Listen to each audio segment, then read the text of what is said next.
साथियों, एक लड़की ने किया भालू से विवाह। जी हाँ साथियों, अपने बूढ़े पिता की जान बचाने के लिए एक लड़की ने किया भालू के साथ विवाह। जी हाँ साथियों, यही जानना चाहते हैं तो हमारी इस वीडियो में एंड तक बने रहिए और साथ ही साथ वीडियो को लाइक शेयर जरूर करें और एक प्यारा सा भी जय श्री राम का भी कमेंट कर दें। आइए साथियों, देर न करते हुए चलते हैं इस कहानी की तरफ कि एक पिता की जान बचाने के लिए एक बेटी ने क्यों किया था भालू के साथ विवाह। साथियों, बहुत समय पहले की बात है। किसी गांव में एक सेठ रहा करते थे। वह सेठ बहुत ही नेक दयालु स्वभाव के थे। वो ना ही किसी पर जुल्म करता था और ना ही किसी पर जुल्म होने देता था। इसीलिए उसके राज्य में कोई भी दुखी नहीं था और चारों ओर शांति फैली हुई थी। साथियों, वह सेठ इतना दयालु था कि कोई भी इंसान या कोई जानवर पे भी कोई भी अत्याचार नहीं होने देता था। एक बार की बात है साथियों, बरसात का मौसम था। वह सेठ एक घने जंगल में टहलने के लिए निकल गया। कई दिनों के सफर के बाद में साथियों एक स्थान पर पहुंचा और उस सेठ ने वहीं पर अपना डेरा जमा लिया। वह सेठ साथियों अपने मनोरंजन के लिए कई तरह के खेल तमाशे साथ लेकर गया था। जब साथियों शाम का समय हुआ तो तरह तरह के पकवान बने। तभी खाने का समय हुआ तो सभी के लिए बिछौना बिछाए गए। साथियों, तभी राजा ने देखा एक बड़े से टेले पर एक भालू बैठा हुआ है। उसमें भालू वाली कोई भी हरकत नहीं थी और ना ही वह कोई भी खाने की चीज उठाकर भागा और ना ही वह किसी को परेशान कर रहा था। यह सब देख करके उस सेठ ने अपने सैनिकों से कहा कि थोड़ा सा भोजन इस भालू को भी दे दो। वह नौकर ने कुछ फल और रोटी उस भालू के सामने रख दी। वह साथियों उस टेले से नीचे उतरा और फिर एक छोटी सी कंकरी उठा करके कोयले से कुछ लिखने लगा और वह लिखा हुआ पत्थर उस सेठ को दे देता है। तभी उस पत्थर पे लिखा था कि साथियों, मैं रोटी नहीं खाऊंगा। जैसा बिछौना उस सेठ के लिए बिछाया गया है वैसा ही बिछौना मेरे लिए भी बिछाया जाए, तभी मैं रोटी खाऊंगा। यह सब देख करके साथियों उस सेठ को बहुत ज्यादा हैरानी हुई। ना कि एक भालू पढ़ लिख सकता है और वह भालू इंसान की भाषा को भी समझ सकता है। फिर उस सेठ को उस भालू में दिलचस्पी पैदा होने लगी। फिर उस सेठ ने अपने सैनिकों को आदेश दिया कि उस भालू को भी सही बिछौना बिछाया जाए। साथियों, उस सैनिकों ने वैसा ही किया। तभी साथियों वह भालू उस टेले से नीचे उतर कर के आया और उसी बिछौना पर बैठकर बड़े स्वभाव से सलीके से भोजन को खाने लगा। साथियों, वह सेठ यह सब बहुत ही हैरानी से देख रहा था। फिर साथियों कुछ देर के बाद घने बादल छाने लगे और फिर वह सैनिकों ने सारा सामान समेटा और उस डेरों में रख दिया। तभी उस सेठ ने कहा कि एक टाट का टुकड़ा उस भालू के पास में रख दो ताकि वह भालू अपने आप को ढक लेगा। लगता है किसी का ये पालतू भालू है। तभी साथियों वह सैनिक उस भालू के पास में टाट का टुकड़ा लेकर पहुंची। फिर उसने पत्थर पर कुछ लिखा और पत्थर नौकरों को पकड़ा दिया। फिर वह पत्थर उस सेठ को दिया। साथियों, पत्थर पे लिखा था, जैसा डेरा उस सेठ के लिए लगाया गया है ऐसा ही एक मेरे लिए भी लगाया जाए। अब तो साथियों उस सेठ को उस भालू में बहुत ज्यादा दिलचस्पी होने लगी। साथियों, उस सेठ ने अपने सैनिकों को आदेश दिया कि ऐसा ही डेरा उस भालू को लगाया जाए। साथियों, जब वह डेरा लग करके तैयार हो गया तभी वह भालू उसमें जाकर बैठ गया। साथियों, जितनों दिनों तक वह सेठ वहां पर रुका था वह भालू भी उस सेठ की बराबरी करता था। जब ही वह सेठ अपने महल लौटने को हुआ तभी उस सेठ ने सैनिकों से कहा कि उस भालू से पूछाओ कि वह भी हमारे साथ चलेगा। तभी साथियों उन सैनिकों ने उस भालू से पूछा तो उस भालू ने लिख कर दिया, जिस रथ पर बैठ करके वह सेठ जाएगा वैसे ही रथ मुझे भी मंगाया जाए। तभी उस सेठ ने सोचा, इस भालू को तो मुझे अपने साथ रखना ही चाहिए। ऐसे मजेदार जानवर कहाँ मिलेगा। ऐसा पढ़ा लिखा बंदर समझदार मिलना तो असंभव है। तभी उस सेठ ने हुक्म दिया कि ऐसा ही रथ मंगाया जाए और उस भालू को भी महल में लेकर चलो। साथियों, बड़े शान शौकत के साथ वह भालू उस सेठ के महल में पहुंच गया। फिर उस सेठ ने अपने नौकरों से कहा कि इस भालू को जहां सभी नौकर रहते हैं वहीं पर ठहरा दो। फिर उस भालू को कागज और कलम दे दिया गया। तभी उन्होंने कहा कि हे भालू, अगर जो कोई भी दिक्कत तुम्हें हो तो इस कागज पर लिख करके आप बता देना। तभी वह भालू कहने लगा कि मैं वहां पर नहीं रहूंगा, मुझे इस सेठ की तरह एक महल तैयार करवा दिया जाए, तब तो मैं यहाँ रहूंगा, वरना मैं वापस चला जाऊंगा। साथियों, उस सेठ का एक महल और था, वहीं पर एक भालू का रहने का इंतजाम करवा दिया और वह भालू साथियों उसमें रहने लगा। साथियों, उस सैनिकों को यह सब अच्छा नहीं लगता था कि हमें एक भालू की खातिरदारी करनी पड़ती है और उस सेठ की पत्नी को भी वह भालू बिल्कुल ही नहीं पसंद था। साथियों वह सेठ की पत्नी उस भालू से बहुत ही उदास रहती थी। वह सेठ की पत्नी बार बार सेठ से कहती कि आप यहाँ कहाँ से ले आए हैं इसे, ये इतना मनुष्य भालू है कि इसे जहाँ से लाए वहीं पर वापस छोड़ दीजिए। पर वह सेठ अपनी पत्नी की बातों का अनसुना कर देता था। उधर साथियों वह भालू उस सेठ के दरबार में बैठना शुरू कर देता है। उस सेठ के घर पर जो भी पुरुष अपनी फरियाद लेकर आते थे, वह भालू उनकी बातों को बहुत ही गौर से सुनता था। अगर वह सेठ कोई गलत फैसला लेता था तो उस सेठ के फैसले को वह भालू तुरंत फाड़ देता था, सही फैसला लिख करके दे देता था। शुरू पर साथियों उस सेठ को बहुत ज्यादा क्रोध आता था। तभी उसे बाद में पता चला कि एक भालू की वजह से वह गलत फैसला देने से बच गया है और कई निर्दोष लोगों को सजा नहीं मिली और दोषियों को सजा मिल गई है, जो सेठ के लिए और सेठ के घर के लिए बहुत ही फायदेमंद थी। साथियों अब तो वह सेठ उस भालू के बिना कोई भी फैसला नहीं लेता था। साथियों उस सेठ के सभी सैनिक उस भालू के आदी हो चुके थे और उस सेठ की पत्नी की दुश्मनी उस भालू के प्रति बढ़ती चली गई। एक दिन वह सेठ की पत्नी सेठ से कहती है कि आप इस भालू को कहीं छोड़कर क्यों नहीं आते हो, देखना यह भालू एक ना एक दिन हमारे इस पूरे घर पर कब्जा कर लेगा, इसीलिए तुम मेरी बात मानिए, इस भालू को कहीं छुड़वा दीजिए। हमारा कोई भी संतान तो है नहीं, कहीं ऐसा न हो कि यह भालू आपको उस गद्दी से उठवाकर फेंकवा दे और उस पर वही बैठ जाए। फिर वह सेठ ने अपनी पत्नी को समझाया कि यह वह भालू नहीं है कि तुमने देखा नहीं, इसकी वजह से हमारे इस घर में बहुत ज्यादा फायदा हुआ है। यह भालू हमारे लिए बहुत ही फायदेमंद साबित हुआ है। मैं इसे कहीं नहीं फेंकवाऊंगा, कहीं नहीं छोड़ के आने दूंगा। साथियों उस सेठ की 2 बेटी भी थीं। वह अपनी बेटियों को भी जान से ज्यादा प्रेम करते थे। वह साथियों महल के दूसरे हिस्से में रहती थीं। साथियों उस भालू के चर्चे उस सेठ की बेटी ने भी सुने तो उसे भी उस भालू को देखने की इच्छा हुई। एक दिन साथियों वह भालू उस दरबार से निकल के अपने दरबार पे जा रहा था। तभी वह एक राजकुमारी अपने सहेलियों के साथ उस भालू को देखने लगी। वह भालू उस राजकुमारी को देख करके रुक गया और उस राजकुमारी को घूर कर देखने लगा। साथियों उस भालू से डर के वह राजकुमारी अपनी बड़ी बहन के पास में चली जाती है और साथियों वह अपनी बहन को सारी बात बता देती है। उस दिन के बाद में साथियों वह भालू उस राजकुमारी को देखने लगा। एक दिन साथियों वह छुपते छुपाते उस लड़की के महल में पहुंच जाता है तो साथियों उसे डर के मारे छोटी बहन को बुखार आ जाता है। साथियों उसके बाद में वह भालू कई दिनों तक उस राजकुमारी के महल में नहीं गया। जब वह राजकुमारी ठीक हो गई साथियों तो वहां पर वह भालू ने फिर भी आना जाना शुरू कर दिया। एक दिन साथियों उस भालू ने कागज पर लिखकर उस राजकुमारी को दिया और उस कागज पे लिखा था कि क्या तुम मुझसे शादी करोगी, मैं तुम्हें हमेशा ही सुखी रखूंगा। यह सब पढ़ करके वह राजकुमारी बहुत ही हैरान थी और वह यह भी जानती थी कि यह समझदार भालू है, ये हमें नुकसान नहीं पहुंचाएगा, लेकिन उसका डरना तो स्वाभाविक ही था साथियों उस राजकुमारी ने उस भालू को जवाब दिया कि अभी तो मेरी बड़ी बहन की शादी नहीं हुई है।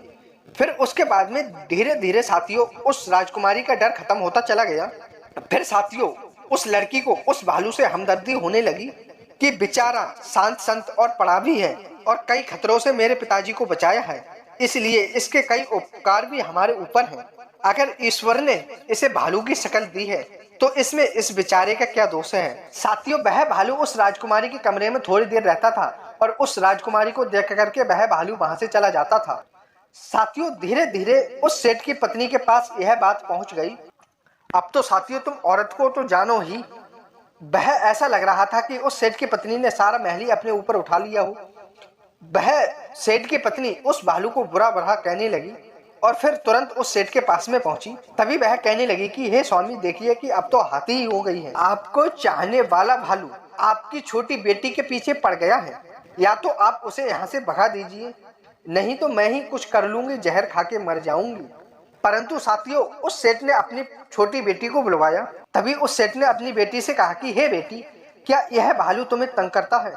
तभी उस राजकुमारी ने सारी बात उस सेठ को बता दी कि और कहा, हे पिताजी, पहले तो मुझे भी सच में डर लगता था, परंतु अब उस भालू से मुझे बिल्कुल भी डर नहीं लगता है। मुझे तो उस भालू से बहुत ही हमदर्दी होने लगी है। पता नहीं वह कौन है और उस पर क्या मुसीबत पड़ी है। अब साथियों उस सेठ को विश्वास हो गया कि उस मेरी प्यारी बेटी को कोई भी खतरा नहीं है। लेकिन उस सेठ को यह बात पसंद नहीं आई कि कोई भी भालू उसके बेटी के कमरे में आए या जाए।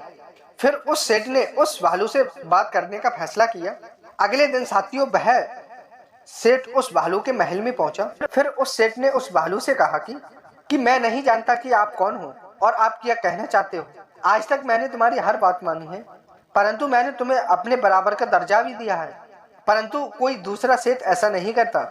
लेकिन अब तुमने मेरी बेटी को परेशान करना शुरू कर दिया है। ये मुझसे बर्दाश्त नहीं होगा। इससे पहले कि मैं तुम्हें कोई नुकसान पहुंचाऊं, तुम अपनी हरकत से बाज आ जाओ। साथियों वह भालू दौड़ करके अपने महल में गया और वहां से कागज कलम उठा लाया। उस पर लिखा कि हे सेठ महाराज, मैं तुम्हारी छोटी बेटी से विवाह करना चाहता हूँ और मैं आपको विश्वास दिलाता हूँ कि उसे हमेशा ही मैं खुश रखूंगा। साथियों यह सब पढ़कर के वह सेठ हक्का बक्का रह जाता है। वह अपनी फूल जैसी बेटी का विवाह इस भालू के साथ में कैसे कर सकता था। उस सेठ ने कह दिया कि मेरे जीते जी ऐसा कभी नहीं होगा। तभी साथियों उस भालू ने उस सेठ की कमर से तलवार निकाल ली और उस सेठ के ऊपर तान दी और उसने अपने कागज कलम से लिखा कि अगर तुम जीते जी यह काम नहीं कर सकते तो तुम फिर मरने के लिए तैयार हो जाओ। तुम्हारे मरने के बाद मैं तुम्हारी बेटी से शादी कर लूंगा। तभी साथियों उस सेठ को अपनी मौत अपने सामने नजर आई। तभी उस सेठ ने कहा कि मैं सोचकर जवाब दूंगा, मुझे कुछ वक्त चाहिए। साथियों वह सेठ अपने महल में गया और सोचने लगा कि ये कैसी मुसीबत पाली है। साथियों वह सेठ बहुत ही परेशान था। एक तरफ साथियों उसकी बेटी थी और दूसरी तरफ उसकी जिंदगी थी। साथियों उस सेठ ने अपनी पत्नी को कुछ भी नहीं बताया, क्योंकि वह जानता था कि उसकी पत्नी ने उसे बहुत समझाया है। लेकिन उस सेठ ने यह फैसला कर दिया था कि वो ऐसा कभी नहीं करेगा, चाहे उसकी खुद की भी जान क्यों न चली जाए, लेकिन अपनी बेटी का विवाह एक भालू के साथ में नहीं करेगा। अगली सुबह साथियों वह सेठ अपनी बेटी के पास में गया और वह अपनी बेटी से कहने लगा कि हे बेटी, अगर कल को मुझे कुछ हो गया तो ये राज कौन संभालेगा। इस घर के कौन से कर्मचारी वफादार हैं जो तुम्हारी मदद कर सकते हैं। मैं तुम्हें सब ये बताने के लिए यहाँ पर आया हूँ। साथियों अपने पिता की ऐसी बातें सुनकर के उस बेटी की आंखों से आंसू बहने लगे। तभी वह कहने लगी कि हे पिताजी, कैसी बातें कर रहे हो, कि हे भगवान ना करे आपको कुछ हो। फिर उस सेठ ने अपनी बेटी को समझाया कि हे बेटी, वह भालू मेरे पीछे पड़ गया है और वह मुझसे कह रहा है या अपनी बेटी की शादी मुझसे करा दो, नहीं तो वह मुझे जान से मार डालेगा। साथियों वह भालू बहुत ही चालाक था। मैं आज उसे तुम्हारी शादी करने से इनकार कर दूंगा तो हो सकता है कि वो मुझे उसी वक्त मार डाले।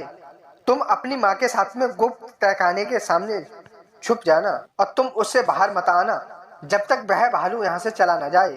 तभी वह राजकुमारी बोली, हे पिताजी, आपकी जान इतनी सस्ती नहीं है। आप सिर्फ मेरे पिता ही नहीं बल्कि आप इस पूरे राज्य के सेठ हैं।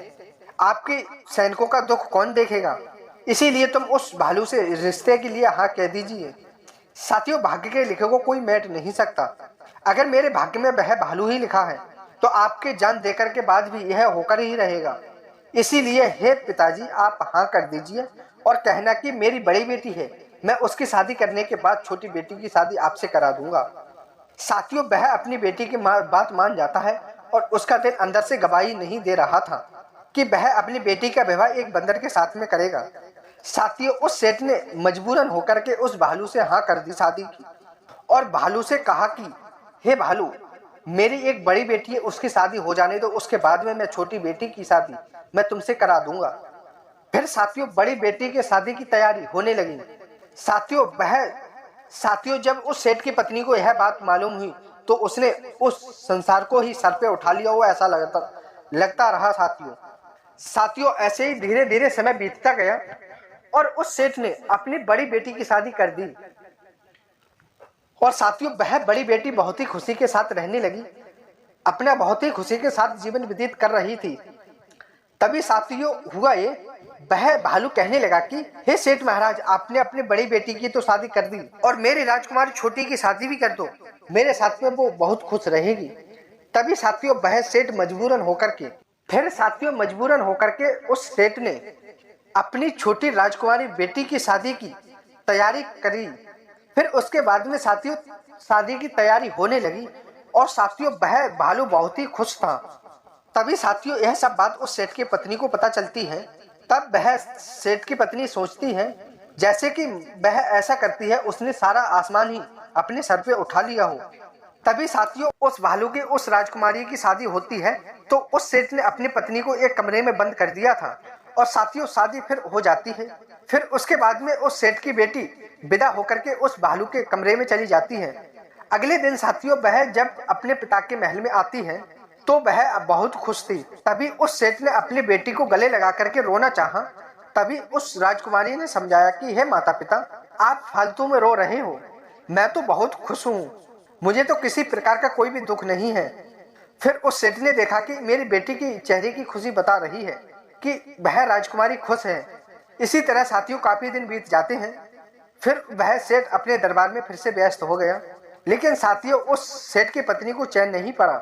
उसने देखा कि मेरी बड़ी बेटी तो बहुत दुख उठा रही है, क्या छोटी बेटी भी मेरी दुख उठा रही है। एक दिन साथियों यह सब उस सेठ की पत्नी ने छानबीन करने की ठानी और वह सेठ की पत्नी छुपते छुपलाते उस भालू के कमरे में चली जाती है। वैसे तो साथियों वह भालू अपना दरवाजा अंदर से बंद कर लेता था। पता नहीं साथियों उस दिन गर्मी के चक्कर में उस भालू ने अपना दरवाजा बंद नहीं किया। फिर उसके बाद में वह सेठ की पत्नी उस अपनी बेटी के कमरे में चली जाती है। तभी अचानक एक कमरे में से हंसने बोलने की आवाज आ रही थी और साथ में किसी पुरुष की आवाज आ रही थी। तभी साथियों उस सेठ की पत्नी ने छिप करके खिड़की से देखा कि एक कमरे के अंदर मेरी बेटी के साथ एक बड़ा ही सुंदर लड़का मेरी बेटी के पास में बैठा हुआ है। वे दोनों एक दूसरे से हंस हंस करके बातें कर रहे थे। तभी वह सेठ की पत्नी सोचने लगी कि अच्छा यह बात है, तभी तो मैं कहूँ कि हमारी बेटी इतनी खुश क्यों है। तभी साथियों वह सेठ की पत्नी जब वापस जाने को हुई तभी उसकी नजर उस भालू की खाल पर पड़ जाती है जो साथियों उस कमरे के बाहर पड़ी हुई थी। तभी वह सेठ की पत्नी सोचने लगी कि जब इतना सुंदर ये व्यक्ति है तो यह भालू की खाल पहन करके क्यों रखता है। अगर मैं इसे जला दूं तो फिर यह दोबारा भालू नहीं बनेगा। साथियों वह सेठ की पत्नी उस भालू की खाल को उठा करके अपने महल में ले आती है और साथियों उसमें आग लगा दी। जैसे ही साथियों उस खाल में आग लगती है वैसे ही वह व्यक्ति उधर जलने लगा और वह बचाओ बचाओ कह करके वहां से भागा। तभी साथियों वह सेठ की बेटी परेशान होकर के अपने पिताजी के महल में जाती है। तभी उन्होंने देखा कि वहां पर एक भालू की खाल जल रही है। तभी उन्होंने जल्दी जल्दी आग बुझाई। तभी उन्होंने देखा कि यह हरकत उसकी माँ ने की है। तभी वह राजकुमारी अपनी माँ से कहने लगी, हे माँ, कि तुमने ऐसा क्यों कर दिया, तुमने मेरा ही सुहाग उजाड़ दिया। तभी वह माँ बोली, अरे बेटी, मुझे क्या पता था, मैंने सोचा था अगर ये भालू की खाल ही नहीं रहेगी तो तुम्हारा पति कभी भी भालू नहीं बनेगा। तभी साथियों वह सेठ की बेटी बहुत जोर से रोने लगी। तभी वह कहने लगी कि हे माँ, मैंने तुमसे कहा था ना कि तुम मुझे मेरे भाग्य पे छोड़ दो, जो मेरे भाग्य में होगा उसे मैं हंस करके सह लूंगी। फिर साथियों उस सेठ की पत्नी को पछतावा होने लगा अपने आप पर और वह सोचने लगी कि मैंने ही अपनी बेटी को बर्बाद कर दिया। जब उस सेठ को पता चला तो उस सेठ ने अपने सैनिकों से अपने दामाद को बहुत बहुत दूर तक ढूंढवाया, लेकिन साथियों उस भालू का कोई भी पता नहीं चला। सारी कोशिश साथियों नाकाम रही। इधर साथियों उस राजकुमारी का बुरा हाल हो गया था। साथियों फिर क्या हुआ, उस सेठ की बेटी ने एक साधु की तरह कपड़े पहने और अपने पति को ढूंढने के लिए जंगल में निकल पड़ी। एक रात साथियों जंगल में जब वह एक पेड़ के नीचे बैठी हुई थी तो साथियों उसी पेड़ पर एक मोर और मोरनी का जोड़ा बैठा हुआ था। तभी वह दोनों आपस में एक दूसरे से बातें कर रहे थे। तभी वह मोर बोला, हे मोरनी, आज मैं बहुत दुखी हूँ। तभी वह मोरनी कहने लगी, हे पति, किस लिए दुखी हो। तभी वह मोर कहने लगा कि पूर्व दिशा में जो राज्य है कि उनका बेटा आज आग से जल गया है, उसके पूरे शरीर पर छाले पड़ गए हैं।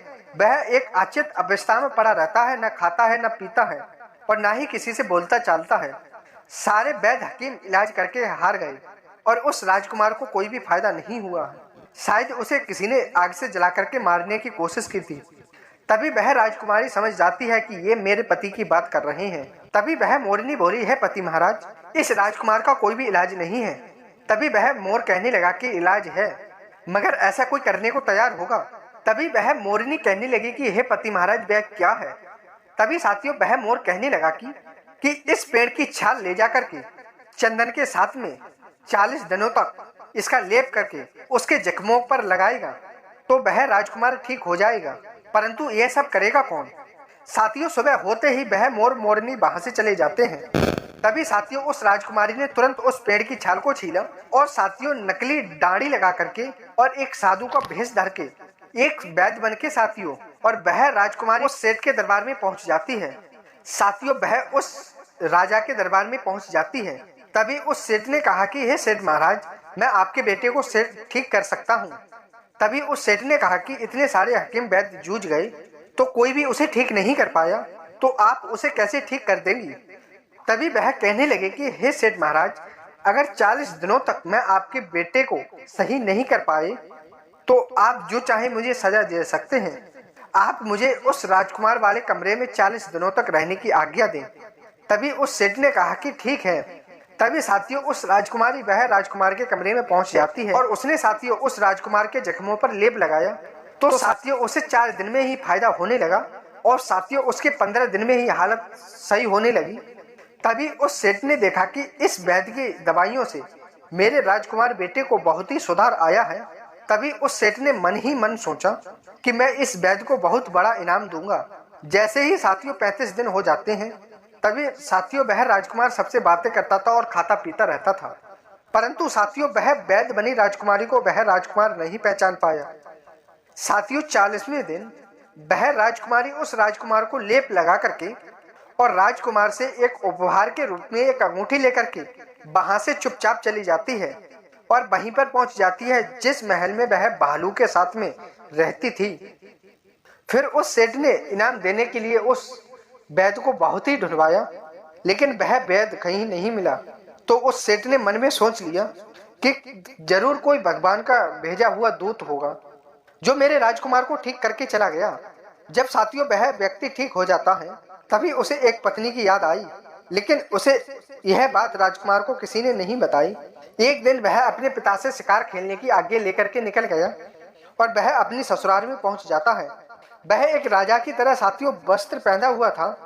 तभी उस सेठ ने पूछा कि हे बेटे, तुम कौन हो और तुम कहाँ के राजकुमार हो? मैंने तुम्हें पहचाना नहीं। तभी वह राजकुमार बोला कि मैं वही भालू हूँ, आपने मुझे बराबर का दर्जा दिया था। आपने अपनी बेटी की शादी मुझसे की, आप अपनी बेटी से मुझे मिलवाइए, वो इस वक्त कहाँ है? तभी उस सेठ ने कहा कि वो अभी तक वही है जहाँ पर तुम रहते थे। फिर वह राजकुमार सीधा उस बेटी के पास में पहुंच जाता है। तभी उन्होंने देखा कि वह राजकुमारी बहुत ही दुखी थी। तभी वह कहने लगा कि हे प्रिय, कि तुम्हारा प्रेम मुझे खींच लाया और तुम्हारी माँ ने तो मुझे मार ही डाला था, मेरे बचने की कोई भी उम्मीद नहीं थी।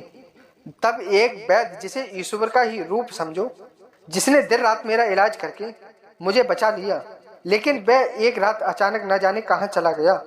मैं उन्हें बहुत सारा इनाम देना चाहता था, लेकिन वह सिर्फ मेरी अंगूठी इनाम के तौर पर लेकर गया है। तभी उस राजकुमारी ने उस राजकुमार को अंगूठी दिखाते हुए कहा कि वो अंगूठी ये तो नहीं है। तभी वह कहने लगा कि परंतु यह अंगूठी तुम्हारे पास कैसे आई? तभी उस राजकुमारी ने कहा कि वह वैद्य मैं ही थी। वो वैद्य वाली नकली दाढ़ी मूछ दिखाई। तभी वह राजकुमार बहुत खुश हुआ और वह कहने लगा कि मैं बहुत ही भाग्यशाली हूँ, मुझे जो तुम जैसी पत्नी मिली हो, परंतु तुम्हारी माँ ने तो मुझे मारने में कोई भी कसर नहीं छोड़ी। तभी वह राजकुमारी बोली, मेरी माँ ने जो किया वो एक अनजाने में किया था, गलती तुम्हारी भी थी। तुम्हारे इस खाल के पीछे क्या रहस्य था, कम से कम तुम्हें बताना तो चाहिए था, तो मैं उस खाल की अच्छे से रक्षा करती। तभी वह राजकुमार कहने लगा, हे राजकुमारी, मैं तुम्हें बताने वाला ही था, तब तक ये सब हो गया। तभी वह राजकुमारी ने कहा कि आप बता दीजिए। तभी वह राजकुमारी ने बताना शुरू किया।